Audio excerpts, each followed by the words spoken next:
Olá, alunos do sexto ano, tudo bem? Nosso capítulo 1, a história, a ação humana no tempo e no espaço. Bom, e o nosso livro começa com um breve conceito sobre o que é história, não é? Então, tem uma definição aqui de história que eu gosto muito, que ela diz assim, do Mark Bloch: a história é o estudo dos seres humanos no tempo.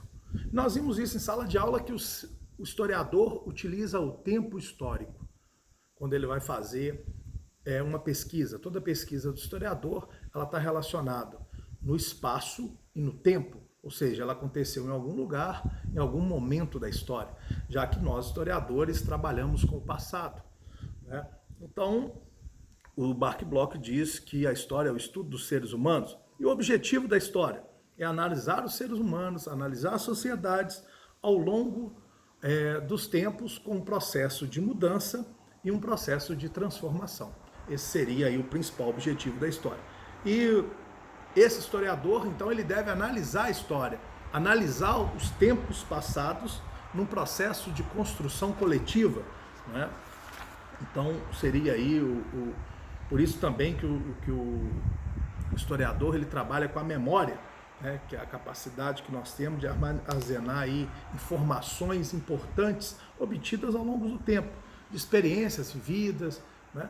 Tudo isso vai fazendo parte da memória, vai fazendo parte da nossa história, e grandes partes disso é estudada pelo historiador. Fica aí para o ensino da história, né?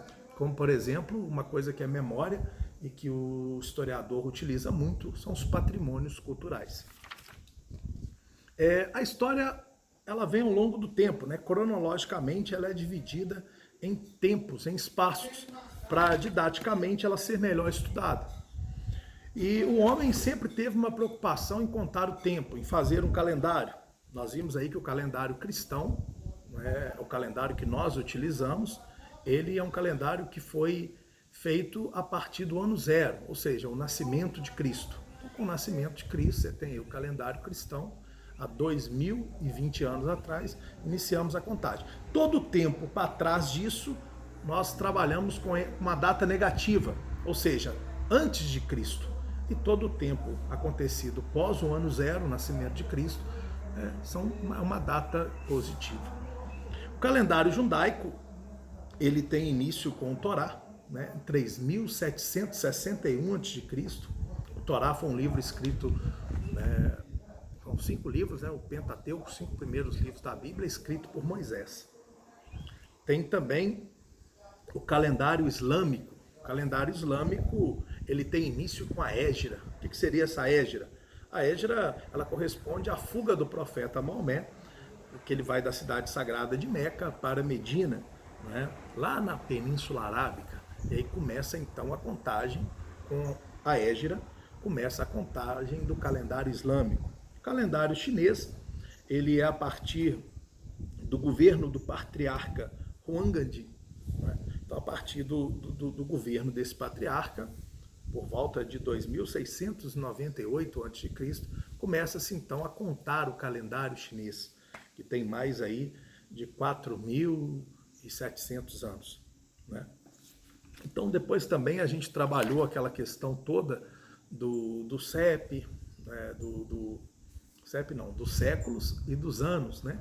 Transformando, lembrando da regrinha, quando você vai passar de século para ano, diminui o número, né? Lembra que 00 repete os 2 primeiros, lembra da regrinha? E quando a gente vai passar de número para século, você pega os 2 primeiros, soma mais um, quando ele não termina em 00.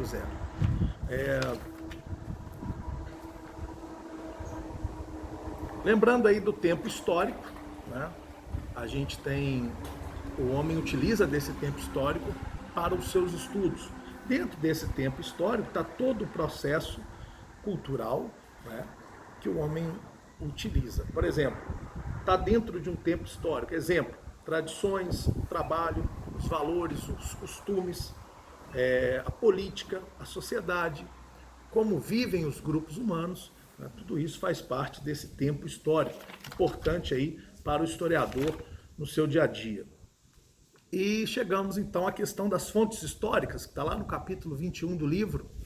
E as fontes, elas podem ser fontes materiais e fontes imaterial. São tipos de culturas diferentes, né? Então, primeiro vamos citar as fontes: escrita, oral e visual. A gente fez até a musiquinha, tá lembrado? Sabe aquela lá de história, memória humana, não gosto, eu amo, não gosto, eu amo. Sabe aquelas 3 fontes: escrita, oral e visual. Escrita, oral e visual, não gosto, eu amo. Lembra da musiquinha? Então pela musiquinha você consegue guardar as 3 fontes. Lembrando aí, o que são fontes? Falando de cada uma delas, o que são as fontes escritas? Os textos, né? São fontes escritas, os livros. O que são fonte audiovisual, né? De áudio. Tem audiovisual também, mas áudio. O que seria uma fonte de áudio? Música, um testemunho gravado, né? E quais seriam as fontes visuais? Visuais seria uma foto, um quadro de pintura. Isso aí são tipos de fonte. E nas fontes, dentro delas estão a cultura. Você tem o quê? Cultura material e cultura imaterial. O que é uma cultura material? São vestígios, artefatos, tudo aquilo que é produzido pelo ser humano, é aquilo que você pode tocar, né? Como ferramenta, roupa, instrumento musical, arma, casas, construções. Isso aí seria o quê? Uma cultura material. O que é uma cultura imaterial? Cultura material é a produção cultural dos povos. Exemplo, as festas, os ritmos musicais, o folclore, né? Isso tudo é aquilo que um homem não pode tocar, não é mesmo? Por isso, cultura imaterial. E assim, meus amigos, nós vencemos aí o nosso primeiro capítulo. Nós fizemos os exercícios dele, né? E eu coloquei algumas coisas também na plataforma referente a esse nosso capítulo, mostrando a importância do papel do historiador.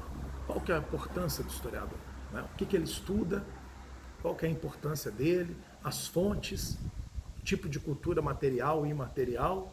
Vencemos o nosso primeiro capítulo. Essa primeira aula seria mais uma aula de revisão daquilo que nós já estudamos, tá bom? Grande abraço para vocês e até o próximo vídeo tratando do capítulo 2. Fiquem com Deus, um grande abraço.